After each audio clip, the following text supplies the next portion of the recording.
gwe ulira chofula bo bwedda nkufiira ko gwe wambwa obudde bwa food for the soul bolaba gesimu yange omanya nkuwa gocha nange ngati mukuweereza gwanga kati ulirize ebigambo bino wamanga luno olugambo bagenda kutusiba bagenda kutuloba kati jukiraza abantu nabagamba dandi mulekwa sirina wadde n'omu agenda okuzwa mama wange mukomera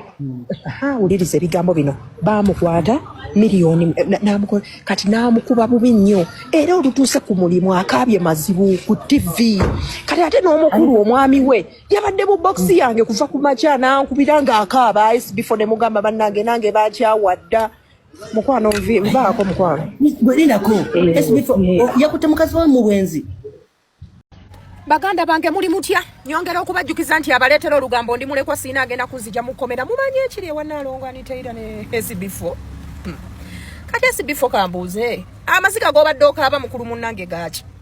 gw'olina bukakafu ki nti omukazi we wamukwatidde mu mmotoka ekikolwa kyaba bannange ze bannange mundeke omumwa guno gulinzisa naye SB4 how are you naalongo how are you se nali mmanyi nti no mwakita kubanga SB4 gakaaba gakomba gakaaba gakomba bantu bange bwayenda yabasoose okwenda ndaba namwe abasajja muli bensi mama ekyenjawulo nti oba omukutte lwedandiki nebankwata lwedandiki kati mba ngenda kola Alien Skin yabala ddiru ya buwumbi 32 mu gavumenti era olwaleero ekyemisana kiridde n'abakulu ba poliisi enaggulu ku kitebe kya poliisi ekikulu ono asitudde bafangoni soldiers bonna abavubuka ba ghetto youths n'abatwala ku kitebe okuttaanya ku mulimu gwe basobola okukolera gavumenti kwebyo ebigenda maaso mu ggwanga lya Congo. Alien Skin yasinzidde ku video eziyitingana ng'abajega balumbye ekitebe kya Uganda mu Congo ne bakikolako effujjo n'okukiteekako omuliro. Ono agamba poliisi nti ye yeetaaga bwetaazi license na budget awa abavubuka ba fangoni abatendeka obulungi okwenganga abakozi b'effujjo e Congo era kyekyabasitudde butereevu n'amiitinga abakulu. Ffe tuliwo kulaba nti abakola effujjo ku bitebe byaffe mawanga agatabanguse tubagaadinga ate naffe ne tubakolako effujjo nga bwe twamalawo abo bucupa. Era nze kyenkakasa nti abakulu bano bwe banaba baforwardinze bulungi request ya Alien Skin nga bwe nasomye mu proposal Alien Skin bagenda kumugonnomolako omulimu era saawa yonna fangoni eyinza okukyusa obuvo n'obuddu ne musooka ate mugiraba nga ate eriko mu DRC Congo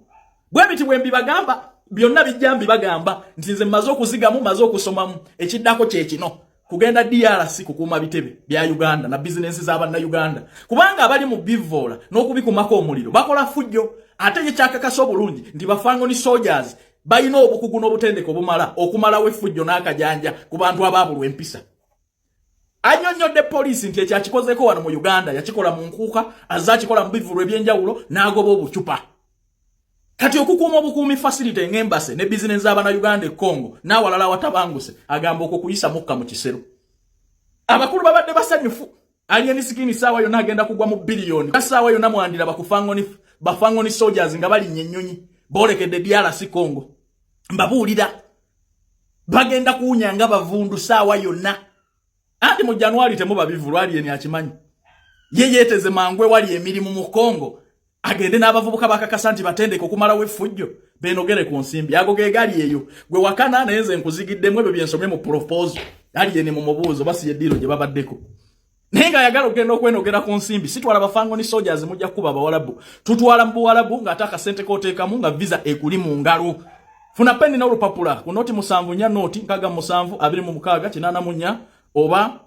noti 7 ogenda kuba otufuna butereevu twetaaga abawala n'abalenzi mugenda kuba mukola mu fast foods restaurant sikuweereza bwa waiter na bwa waitress kuoza bintu kwaniriza bakasitoma mutandikira kamu 7 paka ku 2-3